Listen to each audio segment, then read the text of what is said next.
Alright, let's go ahead and talk about three new movies, two of which are just coming out this weekend and one that came out last weekend that I'm catching up on. But let's go ahead and start with Bullet Train, which, by all accounts, should be this really awesome, cool, fun action movie with a really massive cast, and I just kind of seeing the different people that were added to this cast as the news kept breaking and the cast list was building, I got curious enough to track down the book and read it. And as far as it goes, I did imagine that it could make a really kind of cool movie, especially with the vibe that this movie has. Even if I did think the dialogue in the book, which kind of translates to the movie, which it can't really be helped, is it feels like kind of explored territory as far as the whole, I guess you could say, Tarantino-esque thing where you have characters whose job it is to murder people and be badass assassins and stuff like that, and then when they're not doing that, they're just having conversations about random shit, and that's intended to be very clever and original and funny and all that. And it's well, here's the thing. Also, is I did go into this with a lot of hope because of the cast, and I thought the book was good enough to make a pretty good movie of this genre. But the director, David Leitch, I realize is somebody that I somewhat confuse with somebody else, which is his, I guess, he was uncredited on it, but he's like his co-director of John Wick, the main director of John Wick. And this guy's name is usually attached to him. And so looking back on it, it was like, oh, wait a minute. So this is the guy that did Atomic Blonde and Deadpool 2 and Hobbs and Shaw. All three movies that I either dislike or hate. So, or just absolutely hate to their core. So, it was concerning as it went on, because it was like, yeah, I can, it feels like this is the director of Deadpool 2. Like, it actually feels like that. Even though the book didn't necessarily feel like that. It felt more like, and it's something a bit more. The humor is obviously in the book, and like a lot of the humor that's in the movie actually comes straight from the book. Up until the climax, it's pretty close to the book. Surprisingly, I kind of thought they'd make more changes than they actually did. But like the last half hour or so becomes its completely own thing, where it gets very Deadpoolified, I guess you could say. But talking about the fact that there's so many people in this movie. The book does this really clever thing where it's kind of broken up, and instead of it kind of being in like chapters necessarily, like numbered chapters, the heading is always a person's name, and we're kind of cutting back and forth, and then the characters start to intersect and all that, and sometimes we'll go back and see what something was like from their perspective. And this kind of it does the flashy thing where like the names come up on the screen and stuff like that. It's most of this movie is trying to be as flashy as it can, which can grow very tiresome. But as far as having a lot of characters introduced, all of which have backstories, and this movie's only 2 hours, there's a lot to put in here. So it does get a bit sloppy when we're doing a lot of introductions. Like I feel like I would have been annoyed and kind of confused if I didn't already know the characters by reading the book. So reading the book beforehand is highly recommended as far as this goes. But the thing about it was the idea of it feeling cluttered. Because it's like, well, yeah, if you want to introduce all these characters and all their backstories, you kind of have to. But the thing here is that there's some characters here that get backstories that don't even have backstories in the book, at least not to the extent that they get in the movie. And it's like, you know it's like, you think about a book having so many details that a movie has to take out for time. When a movie starts adding details that a book doesn't have to characters' backstories, you know it's going to be cluttered, and there's going to be a lot going on that doesn't necessarily have to be.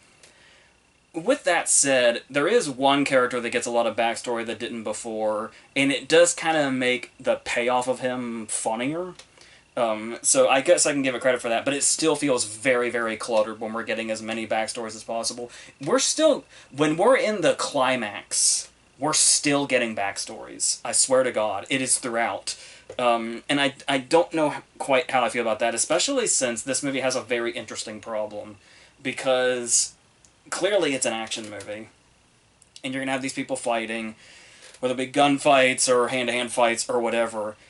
And I will say, this movie has really obnoxious editing, but the obnoxious editing is not present in the actual action scenes. It's all in, like, the backstory stuff, where everything is super flashy just for the sake of it. And it gets really obnoxious, and it's like where it just cuts to something for like a split second and then back again, and it just happens a lot. But when it gets to the action scenes, they actually decide to be competent, and everything. The action scenes look great. You can tell who's fighting who. There isn't a cut every 2 seconds, and it's actually quite nice. And it's so weird to me that it has that problem. And what's really weird is the CGI has the same problem, where all the fights feel pretty CGI-less. Like, it really feels like, Brad Pitt's actually hitting Aaron Taylor Johnson the other way around, or Brian Tyree or whoever. It actually looks like everybody's fighting each other. But then you have, like, exterior shots that look really fake and animated. You have a couple of, like, flying bodies that look really animated. There's an animal throughout this movie that looks very animated throughout, and never once looks like it's really present here. But the action looks fine. Like I said, though, in the climax, it does start to go totally crazy, and all this does kind of become a problem. But for a majority of the movie, for like 3/4 of the movie, the action scenes are all really great, and everything else around it is not so much. So, I feel conflicted, because I was just talking about The Gray Man last week, and I said, if you're making an action-packed movie, as long as the action is good, you can make something worthwhile. Obviously, I didn't specify that is a constant thing, but yeah, because the action in Bullet Train is not constant. There's a shitload of dialogue. Like I say, when you read the book, it feels like there's too much dialogue to a fault. And it's not because there's so much dialogue. It's that the dialogue is just so far up its own ass. And, like, it actually got annoying reading the book, where, like, every single teeny tiny thing resulted in a character, like, going into an allegorical monologue. Like, everything required some giant monologue about something completely unrelated, or some allegorical story or something. And it was like, for the love of shit, settle down. You are not that profound. You're the whole thing. This is Smoking Aces on a train. It's not that profound. And I know they're trying to build character with it. It is interesting if there's the Joey King character. They actually cut a lot of the backstory of, because they kind of just sort of reshape that character entirely. It's a teenage boy in the book, but they completely changed her backstory and motivation and all that other stuff, mostly. The core of it is still there, but for the most part, it's throwing a lot of these characters at us and all their backstories and all that, when it's really not completely necessary. There's some things that have, like, certain payoffs, and there's sometimes they'll go all the way back and play it all over again to show us how something has a setup and a payoff. And there are moments like that do work, but it's very visually busy, and probably not as appealing with that as it was hoping to be, I think. Or it's like, you can see the intent of being, like, really flashy and exciting, but it's like you can tell it's trying to give off the impression that it's flashy and exciting than it actually being flashy and exciting. So that's kind of a problem throughout, and I don't think there's enough of the well-choreographed action to balance that. Because there's a lot of bullshit here. The pacing is way off. For a movie called Bullet Train that has so much going on, it feels longer than it is, and it's already 2 hours. And it's like... but by the time I got to the climax, I was literally thinking, like, how long have I been in here? It's like, is this becoming... I don't hate this movie, yet somehow I feel like I'm in a prison. It's a weird feeling, but... I also think... And like, this isn't necessarily something that the movie did terribly wrong, because obviously it comes from the book also, but the concept feels like it's setting up to commit to a certain location, where it's like, you have all these characters on this train, and that's the concept, that's the appealing thing, is having all these characters in one place. So the trouble is that we have so much backstory, there's so much cutting of something that happened a while back, and it's taken, like, I sort of prefer when they set up a location like this that they really, really commit to that location. which would require the backstories that we get to be sort of cleverly inserted with dialogue. Not like, bombarding us with exposition, but there's a way to cleverly do exposition, and you could do that much more concisely and maybe make this a 90-minute movie, which feels like, with its concept, would suit it much more if it felt more, fast-paced, but this is what we have. It's just kind of a shitload of clutter. I do. There are some backstories that are like I like seeing Tangerine and Lemon before they went into this, and it's like getting glimpses of how ruthless they are. Where it's like that kind of makes sense to give us glimpses of the characters, so it feels like we're paying off a setup as far as the way these characters do their work and how that's going to fit into this particular scenario. But like I said, it's still a lot happening all at once, and we're cutting back and forth with other things, and it just gets really hard to invest in or get into at all. Despite almost knowing too much about the characters, which is typically where you would have trouble investing, where it's like, oh, I don't know enough about these characters to care about them or whatever, and it's like, I feel like I know way too much about these characters, and I kind of just want to see how they're going to handle this scenario. This is what we're worried about, is what's happening on the train. But it's all over the damn place. So, I say also that there is one fight scene that is well done, like it's well choreographed and edited, but I feel like it didn't accomplish its goal, which kind of sucks, because it's the setup is that Brad Pitt and Brian Tyree Henry are in what's called the quiet car, where it's basically like a library where you go in there and you just have to be dead silent, where you can just relax or read or whatever. And they have to have a fight in this room while being quiet. And it's, I believe in the book it's even, like, described as the quietest fight of all time or something. It's, like, really built up as the quietest fight you've ever heard.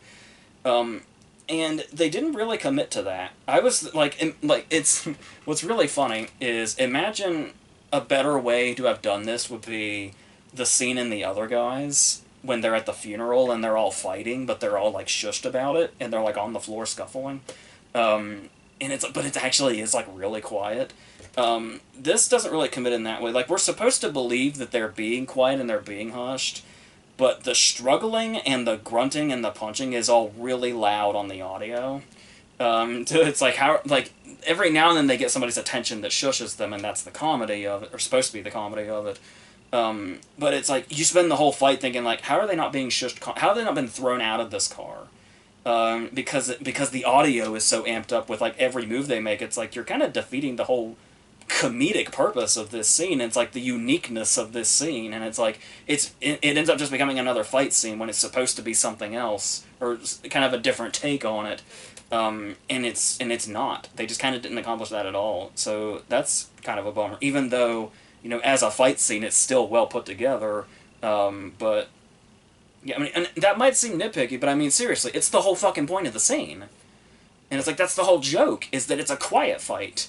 But that was not a quiet fight. I don't know what the sound people were on, or what they classify as quiet, but, yeah, so, and then, like I said, once it gets to the last half hour, then it starts to go really, really big, which is pretty much the exact opposite of what the end of the book is.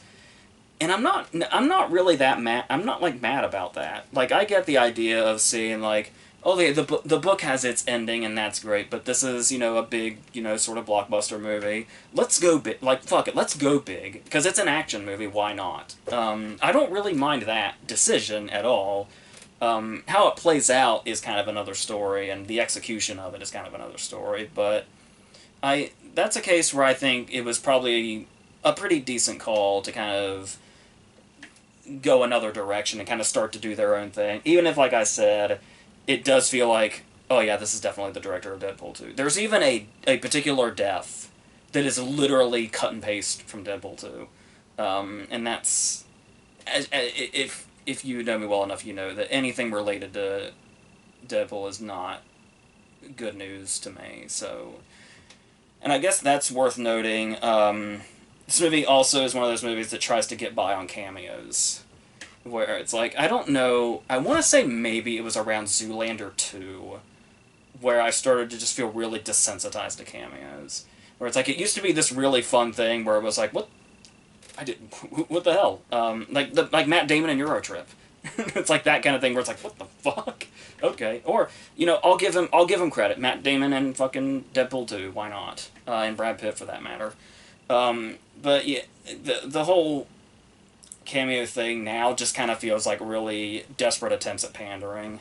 And it just doesn't. I can't remember the last time. Like I mentioned Deadpool 2, but I can't remember the last time I saw like a cameo where it was like, oh wow, that like enhances this experience because it was such a surprise, especially when it's like brief cameos. But they just don't hit. They're just too often now, I guess. And it's like, and like I said, the fact that it feels like pandering also, it's like they just don't have that quality to them they once had. So they tried that a few. They tried that a few times, but then there's also cases where I can't tell if they're going for the surprise cameo or not because there's some people that are in this that are really, really, really, really built up. Like it's this big reveal that it's this actor or this person, but it's somebody we've already known has been in the cast list for like months, if not a year. So I don't know. I can't even tell the difference anymore between here's this person being introduced and oh here's a cameo. It all blends together now, I guess. So yeah. So I really wanted to be into this, and I tried. There's like Pitt's really fun, and like Pitt's comedic timing comes through a lot in this, and the way he's really naturally funny. There's a point in time, like towards the beginning, where he says "hang in there" to somebody in a certain situation. It was really funny to me. Like I laughed out loud. And the idea that Brad Pitt, of all people, can convincingly play a guy that is prone to bad luck, just shows shows the width of his talent. So I really love him in roles like this. Aaron Taylor Johnson's really good in this as well. Brian Tyree Henry is good. He's typically somebody I love. And he can do a monologue like nobody's business. Like his one scene in If Beale Street Can Talk is just one scene, and that movie's the first movie I think of when I think of Brian Tyree Henry. Like that's how well he can deliver a monologue. And here I feel like he and Aaron Taylor Johnson are good, but they do kind of struggle to get by the supposed to be funny banter that's just not really working. And it's like you can tell it's supposed to be like it's I don't know if I want to say Whedon-esque necessarily, but it's in that territory, you know. So I don't know, but they're trying here. But yeah, so that's how I feel about that. It's there's things that I do like about it, and I do wonder if I saw it again now that I know what to expect. Even though I felt like I got most of what I expected until the climax. I don't know, but I wish I had more fun with it, but most of it felt like retread, and what didn't felt kind of like pandering, and so everything around the action scenes could have been much better executed, and the editing could have been easily toned down, but whatever. Let's go on to Prey, the Predator prequel that Hulu put out. Now, I really like the first Predator. I actually like the three Predator movies, Predator, Predator 2, and Predators, pretty well. And I've seen them each a few times, but it's not really a franchise I've been, like, in love. Like, it's not a franchise I go back to, like, all the time. It's, like, just every now and then. It's a few times each sounds about right, to how I've seen them. But I'm not, like, completely in love with it, so while it's an interesting idea to me to have a Predator prequel, the thing that was really bringing me to this, really hyping me for this movie, was that we were finally getting the second movie from Dan Trachtenberg, who had done 10 Cloverfield Lane. Like, as soon as 10 Cloverfield Lane came out, it was like, what's this guy going to do next? Because this guy is awesome. And after watching this movie, isn't it really satisfying? Because I feel like we've been burned so many times. Isn't it really satisfying? I know we're only 2 movies in, too, so we could be jumping the gun, but let's stay positive. It's really, really satisfying when a promising director doesn't disappoint. Like, just for a director to not be disappointing is really satisfying lately. And I think it's very... I feel like it's very easy to say that one could be a fan of this guy now, even based on 2 movies. Because he seems to really know what he's doing, whether it be suspense or making things feel real despite, fantastical qualities or what. But this guy's really fucking good. I'm really excited about whatever he's doing next. I hope it doesn't take him another 6 years, but, whatever he needs to do or whatever he wants to do, let's let him do it. If it gets quality like this, we're good. So as we're introduced to our sort of main, we got a couple of main characters here we kind of see throughout, but the person we're really here with, our action hero of the movie, is an actress who is named Amber Midthunder, which may or may not be one of the coolest names I've ever heard, and she has the action ability to back that name up. So, and even when she's a character that's supposed to be like, oh, she's never gonna rise up to everybody else, or oh, she's just a. There's one guy that even says like, hey, we don't need you. We're not gonna be gone long enough to need a cook, so you can stay behind. Even when she's has to be that character that's like, oh, I need to live up to this. She's kind of badass from the start, like from the opening scene, where she's like, throwing axes at trees and doing all of her own training and all that other stuff. It's the way she gets out of certain, traps or situations or whatever. It sets up very early on that this is a character that is capable of being the lead of this movie. And so, and a very cool title reveal, by the way, also. And so, what I really loved about this right away, it's obvious from the first shot, and then as it goes through the movie also. And like I said, I don't want to sound like I'm taking shots at other movies, because I feel like that's cheap. But I mean, just kind of in general, when you look at blockbusters as a whole, everything lately just feels so fake. Like, backgrounds feel fake, and it doesn't even feel like there's background extras anymore. It's just like CG people in the background, and CGI here and CGI there and all that. And it's like, when you can see the locations in this, and how, like, they're real. There's a whole long shot where she just walks through the camp, and it's like, the background is real, the sets are real, the people are real, there's actual extras there, and they're just doing things. And it's like, it's so... And the fact that the camera takes the time to take all of this in, it's like washes over you. It almost felt like, I love Dan Trachtenberg, but I mean, not to this extent, or this level of greatness, but it was kind of reminding me of, like, the opening shots of The Revenant, where the camera just went through and you saw how real everything was and how everything was actually there. And it just felt like this really real place. It felt like we time traveled. It does not feel like a current location whatsoever in any way. The only thing that was kind of throwing me off with that was the way the characters speak feels kind of weirdly modern in a way. I don't really know how to describe that, but it just kind of felt like it was there. But like I said, everything else is doing so much great work, and the actors themselves' performances otherwise are doing so well that it didn't matter. And it's like, when it came up and it's set in the, like, 1700s, it is so interesting because we do have, like, there's, like, CGI animals in here that look pretty fake, but with everything else looking really real and them establishing that, and then when we see, like, we see the ship in the sky and we see the Predator here doing his whole thing, and he's got, like, he's a little, as far as I could tell, he's a little more primitive than he is in the first movie, like, with his technology. But he still looks extremely futuristic, being in the 1700s. So it's like, the idea of seeing, like, all this stuff on him, basically all the sci-fi in general against the 1700s backdrop, is so incredibly interesting, and so feels like something that we haven't really seen, at least lately.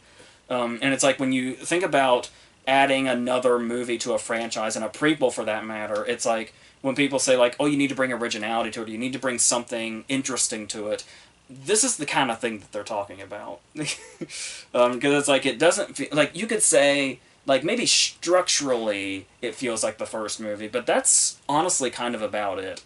But it's like, anytime there does seem to be, like, a repeat theme here from there, it's like, there's still something interesting. Like, it doesn't feel like retread or anything like that. It just feels like this interesting sort of mirror. Especially since the movies are set in such completely different periods. They're, like, centuries apart.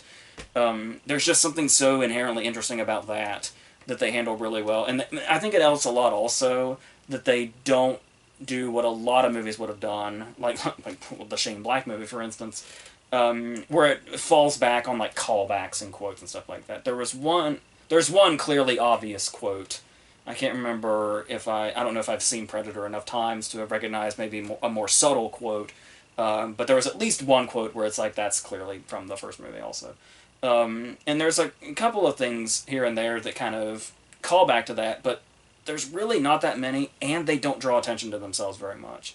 It's just, you have just enough time to say, oh, that first movie, and then that's it. It doesn't dwell on anything like that. It kind of stays as its own thing. And the fact that it also really embraces being a survival movie, which, first of all, by the way, is so incredibly fitting to this whole concept, to the whole, when you look back to the first movie, and it's like when it gets to the point where it's just Schwarzenegger by himself, and it's basically a survival movie until he's fighting it, and they really really embrace this, where it's like we have moments where she gets caught in these scenarios where, like, she's drowning at one point, and, she has to save her dog at one point, and it's like all this stuff eventually, there's, like, so much setup in this that you may or may not realize in the moment will be payoff, and by the time it actually does pay off, it doesn't really, you weren't really thinking about, like, oh yeah, there it is, I was waiting for that. It's like, oh yes, that thing, I remember they set that up.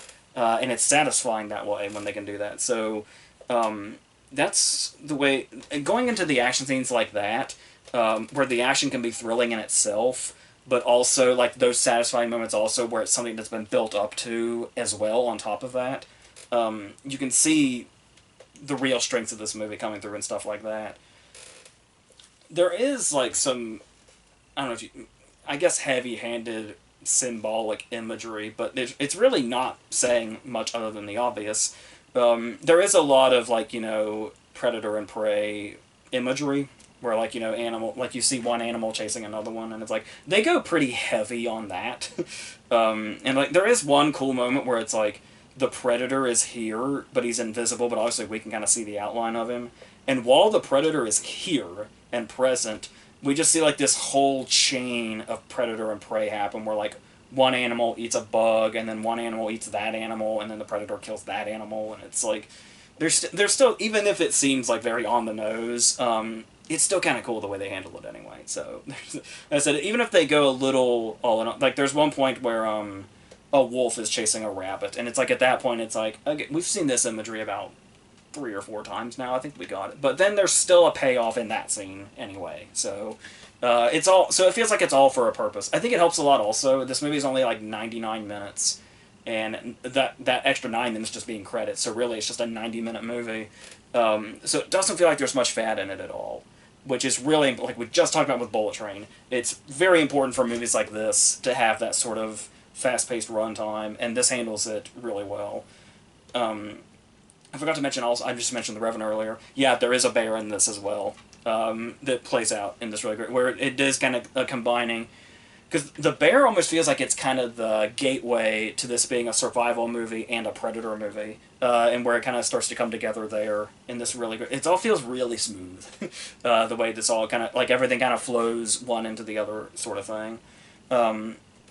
It even gets to a point where they introduce other characters, and there was one moment that really stood out to me, because it's like, especially in movies like this that are kind of like, have a horror setup, you'll be counting on, there'll probably be characters that are, like, dumb or make dumb decisions, especially if they're antagonistic characters that we kind of don't mind if we see die in horrible graphic ways, because that's, but, what's going on here is that it's really hard to call characters dumb, even if they're antagonists, because, like, there's a point in time where the predator has left something here, and it starts beeping, and it's lit up, and we know something bad is going to happen, and the characters keep getting closer and closer to it as the beeping speeds up. And it's like, there's even one character that actually is smart enough to back away, because he knows this is bad, but it's like, you see these characters coming into this, and they're, like, getting closer to the beeping as it intensifies, and it's like, how stupid can you be? You're clearly about to die, but then it's like, I don't know if you can call these characters dumb, because lights and beeping are so far separated from the world these guys live in. Remember, these guys are in the 1700s, and this is whatever this... It's like, it makes sense that, like, the characters just have no idea how to take what it is what it is the Predator can do, and what it is that he can, like, use, whatever it is. So yeah, there's so much to like here. Like I said, I do think, some of the symbolism might be a bit heavy-handed, but it doesn't really feel like it has many dry spots in it. And like I said, as somebody that is just, like, a moderate Predator fan. This is, I do need to, I actually will be talking about the Predator franchise in another video in October. So we'll be able to come back to this and kind of see how I feel about those again, and then I'll probably touch back on this again to see how it all ties together. But yeah, as somebody who's just kind of generally a moderate Predator fan and not somebody that's in love with the franchise or anything, I did find this very satisfying. So that's, especially as a prequel, this probably could have easily failed, but when you have like a director that cares this much about, you know, having the locations and the characters be extremely prominent, and that making everything like everything feels like it has purpose by the time we get to the blood and the guts and all that. So that's, yeah, extremely well done. So let's end on League of Super Pets. I guess DC League of Super Pets is the full title. And this is something that I didn't really have, you know, much expectations for. I don't know how many people did have expectations for this, even though it has been a pretty widespread belief that if there's one thing that DC seems to be excelling at, it is their animated stuff. Whether it be, you know, like the TV shows or the movies or the the Lego movies, the Lego Batman movie. It's their animation does seem to really sort of exceed what's going on in their live action worlds, especially lately. But that's a whole other conversation, obviously. But in the meantime, what we seem to have here is a combination of a superhero movie and The Secret Life of Pets. The Secret Life of Pets with superpowers is basically what this movie is. And whether that's a good thing or a bad thing, I guess, is up to you. It kind of put me in the middle of this movie for a while, where it's like, okay, I feel like I've seen this movie a lot, but they also have superpowers. I guess that's throwing a wrench into it. But obviously there's also going to be, you know, Easter eggs galore that you could do a whole other video just going into, oh, I noticed this thing and this thing and this thing and that thing and that thing, and you could go on forever. But I'm going to kind of keep this as brief as I can. I guess it doesn't help the Secret Life of Pets feel the fact that Kevin Hart is in this as well, because of course he is. And he's not a bunny this time, but he is a dog that has Batman-shaped ears. That may or may not play a part into this, that the poster may have given away.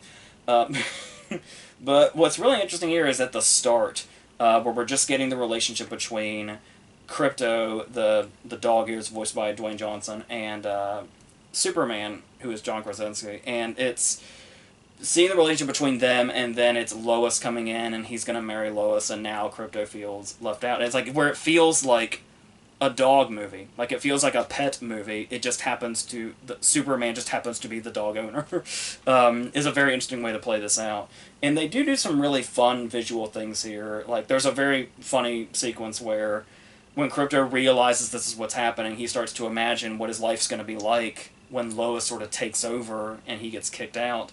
And he imagines Lois getting gifts from Superman that you would give to a dog. Like she gets a giant box that has a giant bone in it, and there's a really kind of clever visual where his collar turns into Lois's wedding ring. That's very clever. And so like the interesting setup to do that on top of doing the superhero thing is something that is prominent throughout, especially when Kevin Hart's character comes into this, who is a dog named Ace, who was left behind by his family for it's surprisingly sort of heartbreaking backstory that Kevin Hart's dog's character gets that almost feels kind of unexpected with how sort of upbeat the rest of the movie is, because it feels like a very real situation. But yet somehow it gives the movie this sort of heart that works. Like, it might seem like emotionally jarring to go from the movie we're watching to this backstory, but it actually works within the characters, and the fact that the movie's kind of whole message comes back to the whole, you know, pets and owners loving each other unconditionally sort of thing, and how big of a part that plays in one of the themes of the movie. Obviously, this is also a superhero movie of sorts, with our villain being a hairless guinea pig played by Kate McKinnon, which is great. What's really funny that this movie does is that, and it seems to be a running gag throughout the movie, is that the cutest characters, because obviously it's, you know, animals are in the movie, there's going to be those characters that are like, you know, adorable, and the adorable characters are the ones that are the villains. where the Kate McKinnon's, hairless guinea pig is just like this big and has like the Kate McKinnon voice, where it's like she's got like that sort of otherwise innocent voice in any other context, but she's playing it up to where it's like, there was, when Emily Blunt hosted Saturday Night Live, they did a sketch where they were hamsters in a cage. There were 4 hamsters in a cage, only it was Who's Afraid of Virginia Woolf. And Kate McKinnon's hamster was Elizabeth Taylor. And it kind of feels like she's going back to that in more ways than one. Where it's the very sort of exaggerated, like, classic actress, like almost kind of doing a villainy tone kind of thing, that she brings to this that's really fun. And I also like the joke that she's a former pet to Lex Luthor, and that's why she's hairless. And it was a ridiculous amount of time into the movie before I put that together, I have to confess. So, but there's also a cat here, that's here briefly for one sort of action sequence, I guess you could say. There's this really small kitten with a child's voice, but it can blow things up, and it says in its very childlike voice, "I'm gonna rip you limb from limb," and other things like that. So I kind of like that twist on it, and Thomas Middleditch and Ben Schwartz are also are they gerbils, I guess? And it's like they start off like really innocent, but then and I like that they kind of stay like innocent and naive while they have superpowers and are working for a supervillain. So, like I said, putting little twists on things like that, I think, is what kind of keeps this movie alive. Also, because this movie could and does go into generic territory at times. But like I said, there's just enough here to keep it alive, whether it be the backstory or the supporting characters definitely help. Where we have a pig that can change sizes, which is Vanessa Bayer, who obviously is great. In an interesting turn of events, Natasha Lyonne, who it took me a while to identify, plays a foul-mouthed turtle, which was completely unexpected. Like, when I say foul, I mean, they're just literally bleeping her dialogue. It's like, okay, that's an interesting choice, but go for it. I don't know that I've seen it in an animated movie, certainly not recently. So it reminds me of the yogurt episode of Seinfeld, where just out of nowhere, suddenly the character's going to be foul-mouthed. It's just censored. And it's like, somehow that's a joke that never gets old. There's Keith David here, who is Dog L, who is the father of Crypto, who is shown through a hologram, and there's a couple of funny jokes there with that. And he comes back a couple of times, and it's funny both times. Usually when you, like, do the joke and then you like, oh, that joke will kill, let's do it again. Usually then they completely fuck it up, but here it actually works, this movie actually works well when it brings jokes back, which is very surprising, especially for an animated movie, because that's usually the kiss of death, is when they get too confident about their jokes. Diego Luna as a squirrel is very, very funny here also. He kind of reminds me of a more cracked out version, for lack of a better term, of Steve Carell's squirrel in Over the Hedge. And keep in mind, all these things have superpowers now, too, so...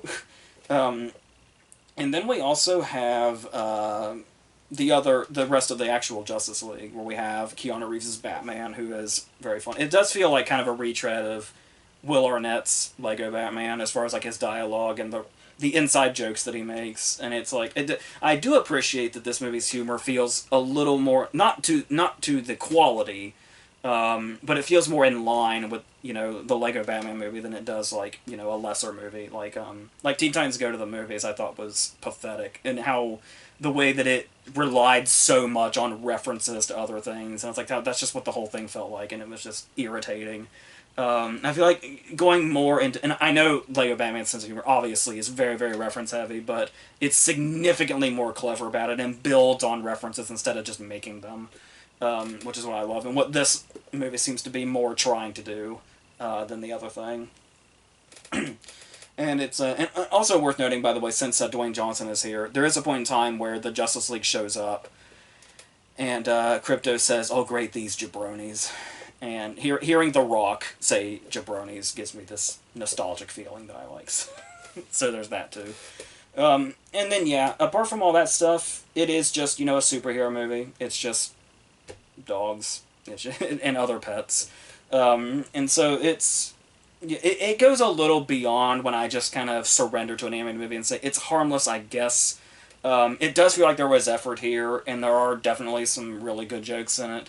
There's also some that are just kind of here and kind of flat, but it's more land than the ones that don't, I think. So that's a plus. And like I said, coming from somebody just in general that doesn't have the passion for anime as I once did, I could say that this is one of the better of the ones that we've had recently. Like, we've had Lightyear, which wasn't that great, and Minions, obviously, but it's something that kind of fits into that harmless box. It's a little above average as far as those go, if that helps. So I guess we can just pretty much end this here.